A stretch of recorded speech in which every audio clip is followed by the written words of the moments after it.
اعوذ باللہ من الشیطان الرجیم بسم اللہ الرحمن الرحیم رب یسر ولا تعسر سہل علینا یا رب العالمین۔ فقہی احکام کی سلسلہ وار گفتگو، جس طرح کہ آپ کو بتایا گیا ہے کہ کوشش کی گئی ہے کہ اس سلسلہ کو اس طرح بیان کیا جائے کہ بڑوں کے ساتھ ساتھ یہ سلسلہ بچوں کے لیے بھی مفید ثابت ہو اور والدین اس سلسلہ کے ذریعے بچوں کو بہتر سے بہتر رہنمائی کر سکیں۔ تقلید کیا ہوتی ہے؟ مجتہد کے فتوے پر عمل کرنا۔ مثلا آپ بچے کو کہتے ہیں کہ بیٹا آپ تقلید کرو، آپ بالغ ہو گئے ہو، وہ پوچھ سکتا ہے تقلید کیا ہے، آپ اس کو آسان الفاظ میں بتائیں۔ پچھلے کلپ میں بتایا گیا تھا کہ کس طرح بچے کو تقلید ثابت کرنی ہے۔ اب پوچھے گا تقلید ہوتی کیا ہے، تو آپ اسے کہیں گے کہ تقلید کا مطلب ہے مجتہد کے فتوے پر عمل کرنا۔ فتویٰ کیا ہوتا ہے؟ مجتہد قرآن کی آیت اور حدیث سے ایک مسئلہ جو ہمارے لیے اخذ کرتا ہے یا استنباط کرتا ہے اس کو فتویٰ کہتے ہیں۔ اس کلپ میں ایک اہم مسئلے کی طرف متوجہ کرنا چاہتے ہیں، وہ ہے فتویٰ اور احتیاط واجب میں فرق۔ فتویٰ مجتہد کا حکم ہوتا ہے۔ مثلا آگے سیستانی فرماتے ہیں کہ نماز کی پہلی رکعت میں سورہ الحمد اور اس کے بعد کوئی ایک مکمل سورت پڑھے، یہ ان کا فتویٰ ہے، ہم نے اس پہ عمل کرنا ہے۔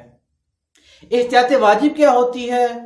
مثلا آگے حافظ بشیر حسین نجفی صاحب یہ فرماتے ہیں کہ نماز کی پہلی رکعت میں تکبیرۃ الاحرام کے بعد سورہ الحمد شروع کرنے سے پہلے احتیاط واجب ہے کہ آپ اعوذ باللہ من الشیطان الرجیم بھی پڑھیں۔ فتویٰ نہیں ہے بلکہ احتیاط واجب ہے۔ جبکہ آگے سیستانی فرماتے ہیں کہ نماز کی پہلی رکعت میں تکبیرۃ الاحرام کے بعد سورہ الحمد شروع کرنے سے پہلے اعوذ باللہ من الشیطان الرجیم پڑھنا واجب نہیں ہے بلکہ مستحب ہے۔ ایک مجتہد نے کہا کہ احتیاط واجب ہے، دوسرے مجتہد نے کہا کہ واجب نہیں بلکہ مستحب ہے۔ احتیاط واجب، اب آپ اس میں کیا کریں گے؟ اب جو حافظ بشیر صاحب کی تقلید کرتا ہے، اگر وہ چاہے تو اسی احتیاط واجب پر عمل کرتے ہوئے نماز کی پہلی رکعت میں سورہ الحمد شروع کرنے سے پہلے اعوذ باللہ من الشیطان الرجیم بھی پڑھے۔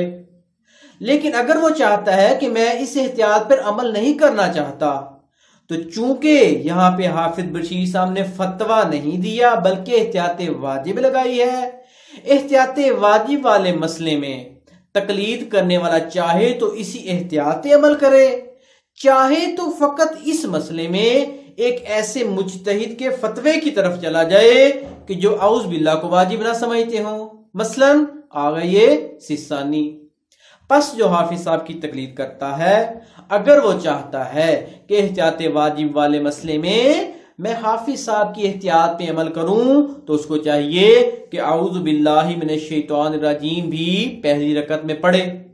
لیکن اگر وہ چاہتا ہے کہ میں اس احتیاط پہ عمل نہیں کرتا تو وہ اس صورت میں اس احتیاط واجب والے مسئلے میں وہ دوسرے مجتہد کی طرف رجوع کر سکتا ہے، تو لہٰذا اس کے لیے اختیار ہے کہ وہ آغا سیستانی کی طرف رجوع کر لے۔ آغا سیستانی فرماتے ہیں کہ اعوذ باللہ پڑھنا واجب نہیں بلکہ مستحب ہے۔ پس فتوے میں آپ کے لیے ضروری ہے کہ آپ اپنے مجتہد کے حکم پر فتوے پر عمل کریں، لیکن احتیاط واجب میں آپ کو اختیار ہے۔ اگر آپ چاہتے ہیں کہ اپنے ہی مجتہد کی احتیاط واجب پہ عمل کریں تو جس چیز کے بارے میں انہوں نے احتیاط واجب لگائی ہے اس پر عمل کریں، یا اگر آپ چاہتے ہیں کہ اس احتیاط والے مسئلے میں آپ کسی دوسرے مجتہد کی طرف رجوع کر لیں تو وہ بھی آپ کے لیے ممکن ہے۔ وصلی اللہ علی محمد وآلہ اجمعین۔